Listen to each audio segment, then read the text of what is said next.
Hello everyone and welcome to my channel Easy Biology with Bhavna. So last class में हम लोगों ने पढ़ा था that what is cell and cell theory. हम लोग अभी कर रहे हैं 11th क्लास का chapter 8 cell the unit of life. और ये चैप्टर बेसिकली टैट के लिए भी काफी इंपॉर्टेंट है क्योंकि इस साल जो टैट में क्वेश्चन पेपर आया था for PGT and TGT also सब एनसीईआरटी से था। मतलब अगर आपने एनसीईआरटी लाइन बाय लाइन पढ़ी हुई है तो आपका डेफिनेटली आपका क्लियर हो गया होगा। सो लास्ट क्लास में हमने व्हाट इज सेल किया था और सेल थ्योरी पढ़ी थी। तो जो सेल थ्योरी थी हमारी, इसमें हमने पढ़ा था दैट तीन साइंटिस्ट थे हमारे, है ना? स्केल्डन, श्वान एंड रुडोल्फ वर्च्यू। तो जो स्केल्डन थे वो हमारे जर्मन बोटानिस्ट थे जिन्होंने क्या कहते हैं, बोटानिस्ट थे, दैट मीन्स वो प्लांट पे रिसर्च करते थे। तो उन्होंने लार्ज नंबर ऑफ प्लांट्स को एग्जामिन किया। देन उन्होंने देखा कि जो डिफरेंट काइंड्स ऑफ सेल्स है वो डिफरेंट काइंड, मतलब जितने भी आपके प्लांट्स हैं वो सबके सब डिफरेंट काइंड्स ऑफ सेल से बने हैं। सपोज अगर कोई प्लांट छोटा है तो उसमें कुछ सेल्स छोटे होंगे, राइट, जो उसकी हाइट पे डिपेंड कर रहे होंगे। कुछ कुछ प्लांट्स लंबे लंबे होते हैं तो उनकी हाइट ज्यादा होती है, तो कुछ सेल्स आपके हाइट पे डिपेंड, मतलब कुछ सेल्स आपके ऐसे होते हैं जो उनकी हाइट बढ़ाता है। मतलब जीन्स प्लस सेल्स सब कुछ मिला के सब डिफरेंट होता है। तो उन्होंने ये देखा कि अलग अलग प्लांट्स के अंदर अलग अलग different different kinds of cells आपके प्रेजेंट होते हैं जो कि बाद में चल के आगे आपके डिफरेंट काइंड्स ऑफ टिश्यूज बनाते हैं। ठीक है। सेम थिंग हमारे जो ये आपके श्वान थे, वो आपके जूलॉजिस्ट थे।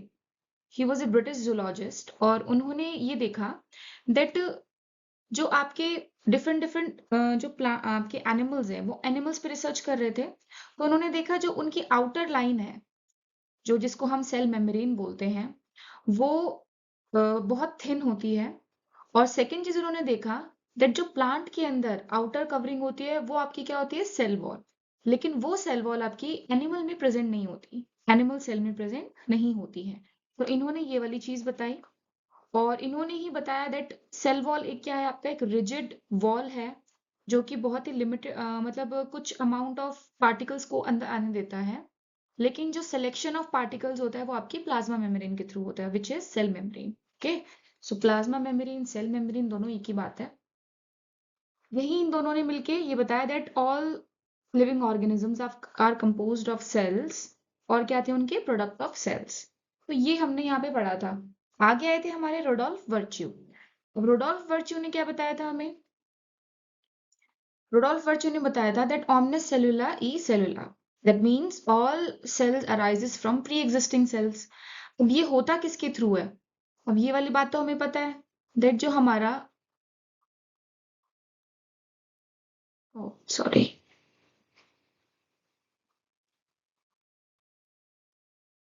रिप्रोडक्शन के थ्रू होता है ना?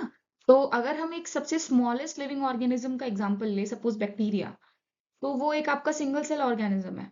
ठीक है। अब ये बैक्टीरिया रिप्रोडक्शन कैसे करेगा? Through binary fission. It means भाई बीच में से ये ब्रेक करेगा। अब इसके अंदर जो इसका न्यूक्लियस है वो भी ब्रेक करेगा। तो सबसे पहले क्या होगा, आपका न्यूक्लियर डिवीजन होगा। ठीक है। इसको हम क्या कहते हैं, कैरियोकाइनेसिस। ठीक है। सबसे पहले आपका न्यूक्लियर डिवीजन होगा। आपका जब न्यूक्लियस डिवाइड हो जाएगा फिर आपका धीरे धीरे करके आपका क्या, साइटोप्लाज्म डिवाइड होना शुरू हो जाएगा। ठीक है, जिसको हम क्या कहते हैं, साइटोकाइनेसिस। तो बाद में जाके आपके ये दो इंडिविजुअल सेल्स बन जाएंगे। तो रिप्रोडक्शन के थ्रू ही नए सेल्स अराइज होंगे फ्रॉम प्री एग्जिस्टिंग सेल्स। तो ये जो आपके दो सेल अराइज हुए हैं फ्रॉम प्री एग्जिस्टिंग सेल, ये आपका पेरेंट सेल था, ये आपके दो डॉटर सेल्स हो चुके हैं, राइट। तो यहां से आपका जो थर्ड पॉइंट, जो सेकंड पॉइंट था that all cells arise from pre existing cell, जो कि रुडोल्फ वर्च्यू ने बताया था, वो आपका यहाँ से क्लियर हो जाता है। ओके। सो अब हम नेक्स्ट चलते हैं, which is an overview of cell. So overview of cell में हम बेसिकली क्या पढ़ेंगे, प्रोकैरियोट्स, यूकैरियोट्स, और आपके एनिमल सेल, प्लांट सेल्स। ठीक है।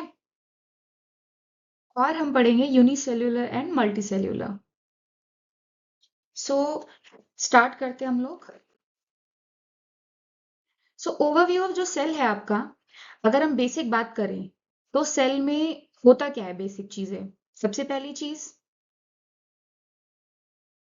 उसकी सेल वॉल, सेल वॉल या फिर सेल मेम्ब्रेन कह लो, है ना? तो ये प्रेजेंट होता है। उसके बाद उसके अंदर क्या होता है नेक्स्ट चीज, उसकी न्यूक्लियस। ये कुछ बेसिक चीजें हैं, ठीक है। और लास्ट में क्या होता है, यहाँ पे कुछ आपके फ्लूइड भी होता है, जो फ्लूइड लाइक स्ट्रक्चर होता है आपका, विच इज साइटोप्लाज्म, ठीक है। सो बेसिकली क्या क्या चीजें होती हैं आपकी, आउटर मेम्ब्रेन होती है,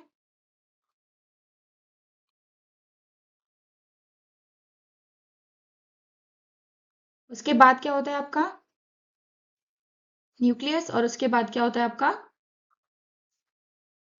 साइटोप्लाज्म। तो इस चैप अभी फिलहाल आज के हमारा जो सेशन है इसके अंदर हम इन चीजों को ही थोड़ा सा पढ़ेंगे, ओवरव्यू करेंगे, इनका डिटेलिंग इनका बाद में होगा। तो जो आउटर मेम्ब्रेन है या तो आपकी सेल मेम्ब्रेन होगी, या जिसको हम कहते हैं प्लाज्मा मेम्ब्रेन, ठीक है, जो कि आपकी एनिमल्स में प्रेजेंट होती है, प्लांट्स में भी होती है, बट जो आउटर लेयर होती है वो प्लाज्मा मेम्ब्रेन की एनिमल्स में होती है, ठीक है। और अगर प्लांट सेल की बात करें तो उनके अंदर जो आउटर मेम्ब्रेन होता है वो आपका सेल वॉल होता है, ना कि प्लाज्मा मेम्ब्रेन। इसके जस्ट अंदर बाहर की तरफ आपका क्या होता है, सेल वॉल, और उसके जस्ट अंदर क्या होता है आपका प्लाज्मा मेम्ब्रेन। इस तरीके से होता है, ठीक है। तो अगर इसके बाद जो नेक्स्ट आपका आता है वो क्या है आपका साइटोप्लाज्म। तो जो साइटोप्लाज्म है ना, ये आपका बेसिकली मेन एरिया होता है जहाँ पे आपके क्या organelles, different different types of organelles और कुछ फंक्शंस, तो जो भी चीजें हैं वो यहाँ पे आपके परफॉर्म होती है, ठीक है। तो ऑर्गेनल्स आपने नाइन्थ क्लास में भी पढ़ा होगा, दैट मीन्स आपके लाइजोसोम्स हो गए, माइटोकॉन्ड्रिया हो गए, एंडोप्लाज्मिक रेटिकुलम हो गए हैं, ठीक है, और भी प्लास्टिड्स हो गए हैं। तो ये सब के सब ऑर्गेनल्स आपके साइटोप्लाज्म में प्रेजेंट होते हैं, ठीक है। और यहाँ पे क्या होते हैं, ये अपने अपने फंक्शंस परफॉर्म करते हैं। तो कहने का मतलब ये है कि साइटोप्लाज्म में आपकी ऐसी साइट है जहाँ पे आपके ऑलमोस्ट 90% फंक्शंस आपके यहाँ पे परफॉर्म होते हैं, जो बचे 10% है वो आपके न्यूक्लियस के अंदर होते हैं, ठीक है। और जो नेक्स्ट आता है आपका क्या, न्यूक्लियस। तो ये जो न्यूक्लियस होता है इसके अंदर आपका जेनेटिक मटेरियल प्रेजेंट होता है, ठीक है। मेन जो इसका फंक्शन होता है, इसको हम ब्रेन ऑफ द सेल भी बोलते हैं। जैसे हमारी पूरी बॉडी में हमारा जो ब्रेन होता है ये सारी चीजें कोऑर्डिनेट करता है, एग्जैक्टली सेम मैनर में ही आपका न्यूक्लियस होता है, ये भी सेल का एक ब्रेन होता है, जो कि different different kinds of functions को कोऑर्डिनेट करता है, इंस्ट्रक्शंस देता है, ये सब चीजें करता है। ये इसके अंदर आपका जेनेटिक मटेरियल भी प्रेजेंट होता है। तो जेनेटिक मटेरियल मतलब कि आपका डीएनए, ठीक है, deoxy ribo nucleic acid. DNA आपका यहाँ पे प्रेजेंट होता है, लेकिन डीएनए भी किस फॉर्म में प्रेजेंट होता है आपका, हम क्रोमोसोम के अंदर प्रेजेंट होता है। इस टाइप के क्रोमोसोम्स होते हैं आपके, ठीक है। तो इसके अंदर आपका डीएनए प्रेजेंट होता है। कैसे प्रेजेंट होता है आपका, कंडेंस फॉर्म में, कंडेंस फॉर्म में प्रेजेंट होता है, ठीक है। अब अगर हम देखें, सबसे पहले अगर हम बात करें जो आपका चलो मैं थोड़ा सा नेक्स्ट आपको लेक्चर में बताती हूँ ये वाली बात। इसमें देखिए, अब यहाँ पे जो व्हाइट व्हाइट है ये आपका क्या है, डीएनए, जेनेटिक मटेरियल, ठीक है। लेकिन अभी तो मैंने आप लोगों को बताया दैट किस में होते हैं, क्रोमोसोम की फॉर्म में भी होते हैं आपके डीएनए, है ना। तो ये जो क्रोमोसोम की फॉर्म है ये आपकी सेल डिवीजन के टाइम पे बन जाते हैं आपके क्रोमोसोम्स, लेकिन सेल डिवीजन से पहले ये आपके इस तरीके से मतलब डीकंडेंस्ड फॉर्म में होते हैं। डीकंडेंस मतलब कि खुले खुले, जैसे मैगी या स्पेगेटी होती है ना, उस तरीके से, जैसे प्लेट में हम मैगी रख देते हैं, स्पेगेटी रख देते हैं, उस तरीके से आपके ये प्रेजेंट होते हैं। इनको कंडेंसेट करने के लिए काफी सारे लेवल्स होते हैं। सबसे पहले क्या होगा, अभी ये डीकंडेंसेट है, अब इसके अंदर सबसे पहले क्या होगा, ये क्रोमैटिन का स्ट्रक्चर बनेगा। क्रोमैटिन मतलब कि थ्रेड लाइक स्ट्रक्चर्स होते हैं, लेकिन इसको हम बीड्स ऑन स्ट्रिंग भी बोलते हैं। बीड्स ऑन स्ट्रिंग मतलब कि हमारी मम्मियों के पास पर्ल की मालाएं तो होती हैं, ऑलमोस्ट हर मदर के पास मिलेंगी मिलेंगी। तो उन पर्ल की मालाओं में आपने देखा होगा ऐसे इस तरीके से आपके पर्ल्स लगे रहते हैं, और एक धागा उनके अंदर से निकाला जाता है। तो ये जो आपका धागा है ना, ये होता है आपका क्या, डीएनए, ठीक है। और ये जो छोटे छोटे आपको पर्ल्स के उसमें दिख रहे हैं ना, ये होते हैं आपके प्रोटीन। तो ये जो प्रोटीन होते हैं ये भी बहुत डिफरेंट डिफरेंट टाइप्स के होते हैं, बट इस क्रोमैटिन के स्ट्रक्चर को फॉर्म करने के लिए जो प्रोटीन होता है वो होता है आपका हिस्टोन। Histone protein. तो जो क्रोमैटिन का स्ट्रक्चर होता है वो इस तरीके से बनता है, ठीक है। क्रोमैटिन आपका बिड्स ऑन स्ट्रिंग, मतलब ये जो बिड्स हैं वो क्या होंगे आपके हिस्टोन प्रोटीन, और आपके ये जो स्ट्रिंग है ये क्या होगा आपका डीएनए। और ये किस तरीके से रैप होता है, इसकी एक अलग से क्लास बनाएंगे इसमें आपको पूरा डिटेल में समझाया जाएगा इस तरीके। एक सेकेंड।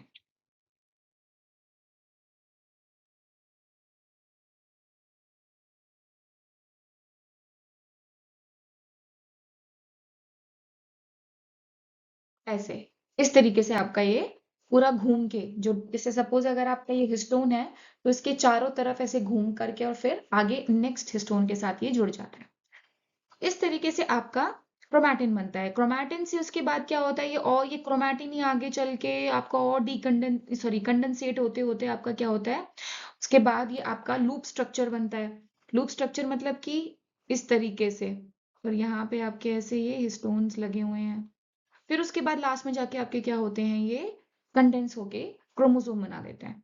तो ये होता है आपके न्यूक्लियस के अंदर, ठीक है, कि किस तरीके से आपका जेनेटिक मटेरियल आपका क्रोमोसोम की शेप में बन जाता है। तो हमने अभी ओवरव्यू में क्या देखा, बेसिक चीजें क्या होती हैं आपकी, सेल वॉल या फिर सेल मेम्ब्रेन, ठीक है। फिर उसके बाद क्या होता है साइटोप्लाज्म, जिसको हम मेन एरिया भी बोलते हैं, ठीक है, जहाँ पे आपके ऑलमोस्ट 90% फंक्शंस परफॉर्म होते हैं सेल के। उसके बाद आपका आता है क्या, न्यूक्लियस। न्यूक्लियस क्या होता है आपका, जेनेटिक मटेरियल भी बनाता है आपका, ठीक है, इसीलिए ये काफी ज्यादा आपका इंपॉर्टेंट होता है, ठीक है। सो यहाँ पे अभी हमने ये चीजें पढ़ी हैं। नेक्स्ट आते हैं हम लोग यूनिसेल्युलर ऑर्गेनिजम्स और मल्टीसेल्युलर ऑर्गेनिजम्स। हमने तीन ऑर्गेनिजम्स में डिफरेंशिएट या फिर तीन चीजों में डिफरेंशिएशन करेंगे। सबसे पहला यूनिसेल्युलर एंड मल्टीसेल्युलर, उसके बाद हम करेंगे आपका क्या, प्रोकैरियोटिक एंड यूकैरियोटिक, और लास्ट में हम करेंगे animal and plant cell.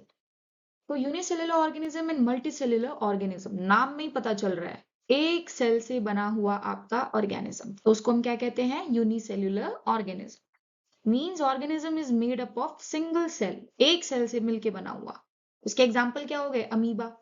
Amoeba का आपने 7th 8th में भी देखा होगा, इस तरीके से होता है ना, फ्लूइडी टाइप का स्ट्रक्चर होता है। उसके बाद अगला क्या है आपका, multi cellular organism, that means multiple cell से मिलकर के आपका एक ऑर्गेनिज्म बना हुआ होता है। इसका बेस्ट एग्जाम्पल हम लोग ही हैं, ह्यूमंस हो गए, प्लांट्स हो गए, एनिमल्स हो गए हैं, ठीक है। तो हम सब क्या है आपके मल्टी सेलुलर ऑर्गेनिजम्स। अब जो यूनिसेलुलर ऑर्गेनिज्म है एक सेल से ही मिलके बना है, दैट मीन्स जितने भी फंक्शंस परफॉर्म होंगे वो एक सिंगल सेल परफॉर्म कर रहा होगा। दैट मीन्स काफी बर्डन है उसके ऊपर, है ना। तो सारे के सारे फंक्शंस, भले ही उसको फूड को इंजेस्ट करना हो, डाइजेस्ट करना हो, एक्सक्रीट आउट करना हो, और आपके न्यूट्रिएंट्स को एब्जॉर्ब करना हो, पूरे बॉडी के अंदर फैलाना मतलब भेजना हो, ठीक है, असिमिलिएट करना हो, तो ये सब चीजें क्या होता है एक सिंगल सेल ही करेगा, ठीक है। लेकिन वहीं जो मल्टी सेलुलर ऑर्गेनिज्म होता है इसके अंदर डिवीजन ऑफ लेबर होता है, that means different different cells different different functions को परफॉर्म करते हैं, इसीलिए इसको हम डिवीजन ऑफ लेबर बोलते हैं। ओके, तो ये था आपका यूनिसेलुलर और मल्टीसेलुलर ऑर्गेनिजम्स में डिफरेंशिएट। नेक्स्ट है आपका प्रोकैरियोटिक वर्सेस यूकैरियोटिक सेल्स। अब प्रोकैरियोटिक, प्रो मीन्स प्रिमिटिव, है ना, पहले का, तो प्रो क्या होगा आपका प्रिमिटिव। कैरियन मीन्स क्या होता है, न्यूक्लियस। अभी मैंने आपको बोला था ना कैरियोकाइनेसिस, कैरियन मीन ही होता है आपका न्यूक्लियस। तो primitive nucleus, that means in well defined आपका न्यूक्लियस यहाँ पे प्रेजेंट नहीं होता, ठीक है। वेल डिफाइंड, वेल डिफाइंड का मतलब उसका खुद का कोई ढंग का स्ट्रक्चर नहीं होता, ठीक है। ओपनली ही आपका साइटोप्लाज्म में प्रेजेंट होता है जेनेटिक मटेरियल, तो इसीलिए कोई बाउंड्री नहीं होती उसके आसपास जो कि अपने जेनेटिक मटेरियल को सिक्योर करके रख सके, है ना, किसी के साथ इंटरमिक्स ना हो जाए। सो ये होता है आपका प्रोकैरियोटिक मींस, यहाँ पे न्यूक्लियर मेम्ब्रेन आपका एब्सेंट होता है, ठीक है, that means well defined nucleus आपका नहीं होता। लेकिन वहीं पे यूकैरियोट, यू मीन्स क्या होता है आपका, ट्रू, ट्रू न्यूक्लियस होता है इनके पास। तो इसीलिए इनका जो न्यूक्लियर मेम्ब्रेन है वो क्या होता है आपका, प्रोमिनेंट होता है, वेल डिफाइंड होता है, डबल मेम्ब्रेन होता है, न्यूक्लियस के चारों तरफ डबल मेम्ब्रेन की लेयर होती है, एक होती है आउटर मेम्ब्रेन और एक होती है इनर मेम्ब्रेन, और उसके अंदर प्रेजेंट होता है आपका क्या, जेनेटिक मटीरियल, ठीक है। नेक्स्ट पॉइंट है आपका membrane bound organelles are absent. तो जितने भी आपके मेम्ब्रेन बाउंड ऑर्गेनल्स हैं वो क्या होती हैं, यहाँ पे एब्सेंट होती हैं। मेम्ब्रेन बाउंड मतलब कि जिन जिन ऑर्गेनल्स के चारों तरफ मेम्ब्रेन्स बनी होंगी वो आपकी एब्सेंट होंगी, जैसे माइटोकॉन्ड्रिया हो गया आपका, ठीक है। तो ये चीजें आपकी एब्सेंट होती हैं, वहीं यूकैरियोट्स में प्रेजेंट होती हैं, ठीक है। अब यहाँ पे मेम्ब्रेन बाउंड ऑर्गेनल्स का जिक्र हुआ है। अब राइबोसोम भी तो एक तरीके का आपको ऑर्गेनल है, बट ये क्या होता है आपका मेम्ब्रेन लेस।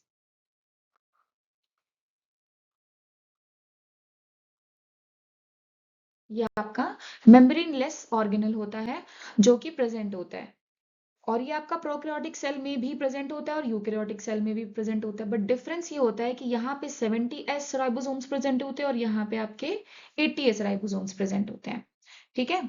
अब राइबोसोम से याद आया, जो यहाँ पे मैंने आपको बताया था कि आपका ये जो साइटोप्लाज्म है, इस साइटोप्लाज्म के अंदर आपके बहुत सारे ऑर्गेनल्स प्रेजेंट होते हैं, ठीक है। लेकिन अगर हम प्रोकैरियोटिक सेल की बात करें तो इसके अंदर भी आपके क्या 70s राइबोसोम्स प्रेजेंट होते हैं।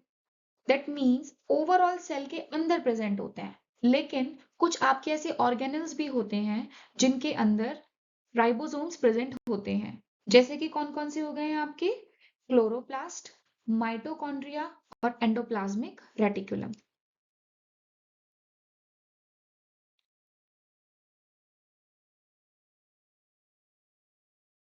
क्लोरोप्लास्ट,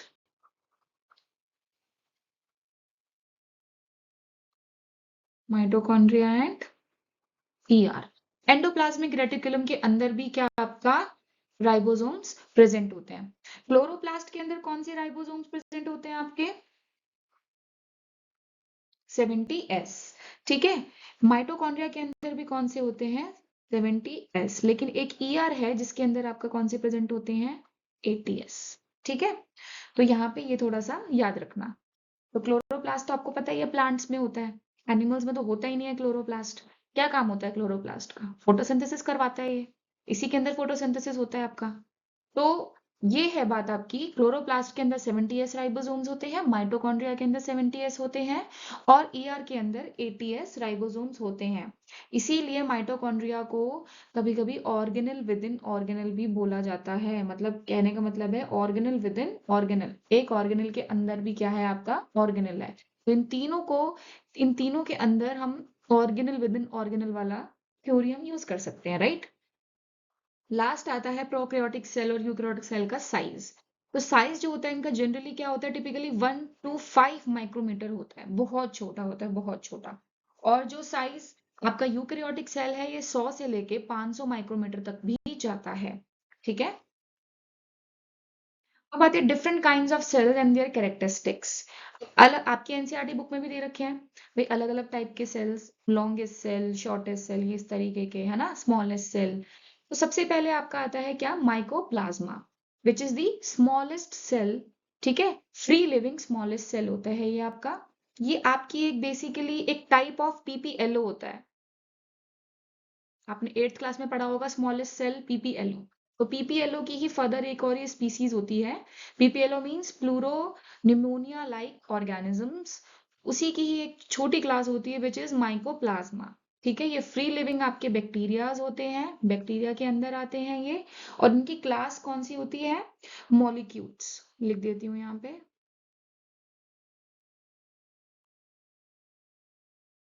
ये मॉलिक्यूल्स क्लास से बिलोंग करते हैं। इनका साइज क्या होता है 0.3 माइक्रोमीटर के अराउंड होता है। यूनिसेल्युलर बैक्टीरिया है, दैट मीन्स ये कभी कभी आपके पैरासिटिक भी होते हैं, ठीक है। सेप्रोफाइटिक नेचर होता है इनका, लेकिन कभी कभी ये पैरासिटिक भी आपके बन जाते हैं, ठीक है। पैरासिटिक मतलब कि किसी होस्ट के ऊपर होस्ट से अपना न्यूट्रिशन लेना, ठीक है। और ये एनारोबिक बैक्टीरिया होते हैं, दैट मीन्स इन ये लैक ऑफ ऑक्सीजन में भी सरवाइव कर सकते हैं बहुत इजीली, ठीक है। तो ये है आपका माइकोप्लाज्मा। नेक्स्ट है आपका लार्जेस्ट सेल, कौन सा है ऑस्ट्रिच एग। बहुत बड़ा होता है, तो नेकेड आई से भी आप देख सकते हो आराम से, अप्रोक्सीमेटली 6 इंचेस का होता है ये, ठीक है, लार्जेस्ट सेल। नेक्स्ट है आपका क्या नर्व सेल्स। नर्व सेल्स कौन सी है आपकी लॉन्गेस्ट सेल है। लॉन्गेस्ट सेल माने के आपके जैसे नर्व सेल्स को हम इनको न्यूरॉन्स भी बोलते हैं। न्यूरॉन्स, अगर इनका स्ट्रक्चर मैं आपको थोड़ा सा दिखाऊं बना के,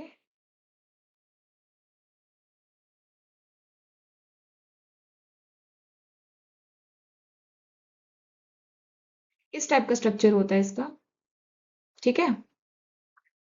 ओके, तो ये आपकी क्या है, सेल बॉडी, और ये क्या है आपके डेंड्राइट्स, और ये क्या है आपका एरिया पूरा एक्सॉन, ठीक है। तो ये होता है आपका नर्व सेल, इसको हम न्यूरॉन भी बोलते हैं। और ये लॉन्गेस्ट ह्यूमन न्यूरॉन जो होती है आपकी कितनी होती है, 1 मीटर के बराबर होती है। और उनका फंक्शन क्या होता है, मैसेंजर्स होते हैं, मैसेजेस आना लेना, मतलब आदान प्रदान करते हैं मैसेजेस का ये। नेक्स्ट है आपका क्या, ह्यूमन आरबीसीज। जो ह्यूमन आरबीसीज हैं, ये कितनी होती है, 7 माइक्रोमीटर की होती हैं ये, ठीक है, इनका डायमीटर। और सबसे इंपॉर्टेंट चीज बुक में नहीं लिखी हुई है, सबसे इंपॉर्टेंट चीज, इनके अंदर न्यूक्लियस एब्सेंट होता है, ठीक है। अगर आपसे पूछा जाए कि भाई कौन से सेल के अंदर न्यूक्लियस प्रेजेंट नहीं होता है, तो वो कौन सा है आपका, आरबीसीज, ठीक है। ओके, अब बात करते हैं हम animal cell versus plant cell. तो इनका डिफरेंशिएट करेंगे हम, किस तरीके से होते हैं ये। तो सबसे पहली चीज, small vacuoles are present inside animal cells, मतलब छोटे छोटे, एक वैक्यूल नहीं, छोटे छोटे बहुत सारे वैक्यूल्स आपके प्रेजेंट होते हैं किसमें, एनिमल सेल के अंदर, ठीक है। वहीं अगर हम बात करें प्लांट सेल के अंदर, इसमें आपका लार्ज वैक्यूल प्रेजेंट होता है, एक, खाली एक ही लार्ज वैक्यूल प्रेजेंट होता है। और ये ऑलमोस्ट 90% आपका वॉल्यूम कैरी करके रखता है प्लांट सेल का, ठीक है। समझ में आ गया, दैट मीन्स स्मॉल वैक्यूल्स, बहुत सारे स्मॉल वैक्यूल्स प्रेजेंट होते हैं आपके एनिमल सेल्स में, और एक लार्ज वैक्यूल आपका प्रेजेंट होता है किसमें, प्लांट के अंदर। नेक्स्ट आता है that centrioles and centrosomes are present inside animal cell. Centrioles और सेंट्रोसोम हम आगे और पढ़ेंगे डिटेल में, लेकिन अभी फिलहाल आपको बता देते हैं दैट ये डिवीजन में आपका हेल्प करते हैं। जो सेल डिवीजन होती है उसके अंदर सेंट्रियोली और सेंट्रोसोम का बहुत ही मेजर रोल होता है। तो ये प्रेजेंट होते हैं आपके एनिमल सेल्स में, वहीं एब्सेंट होते हैं ये प्लांट सेल्स के अंदर। नेक्स्ट, कि जो एनिमल सेल्स हैं इनके अंदर क्लोरोप्लास्ट और प्लास्टिड्स प्रेजेंट नहीं होते हैं। क्लोरोप्लास्ट और प्लास्टिड क्या करते हैं बेसिकली, ना जहाँ पे ये प्रेजेंट होते हैं प्लांट्स के अंदर प्रेजेंट होते हैं, राइट। अब प्लांट्स के अंदर प्रेजेंट होते हैं तो वो अपना खाना खुद बनाते हैं, खाना खुद बनाते हैं, इन्हीं के हेल्प से बनाते हैं, यहीं पे ही बनाते हैं। तो क्या होते हैं वो आपके ऑटोट्रॉफ्स होते हैं। वहीं जो आपके एनिमल सेल्स होते हैं वो क्या होते हैं, आपके हेट्रोट्रॉफ्स होते हैं, क्योंकि इनके अंदर ये क्लोरोप्लास्ट और प्लास्टिड्स प्रेजेंट नहीं होते हैं, राइट। तो ये था आपका सेशन, आई होप आपको पसंद आया हो। आगे और फर्दर क्लासेस लेने के लिए प्लीज लाइक करें, सब्सक्राइब करें और शेयर करें। तो थैंक यू वेरी मच, आपकी क्लास यहीं तक थी आज की। नेक्स्ट हम जो बाकी के टॉपिक्स हैं वो हम नेक्स्ट करेंगे। प्रोकैरियोटिक सेल जो हमारा नेक्स्ट टॉपिक होगा, काफी बड़ा टॉपिक है वो, तो वो हम नेक्स्ट आपका क्लास में करेंगे cover. Thank you very much.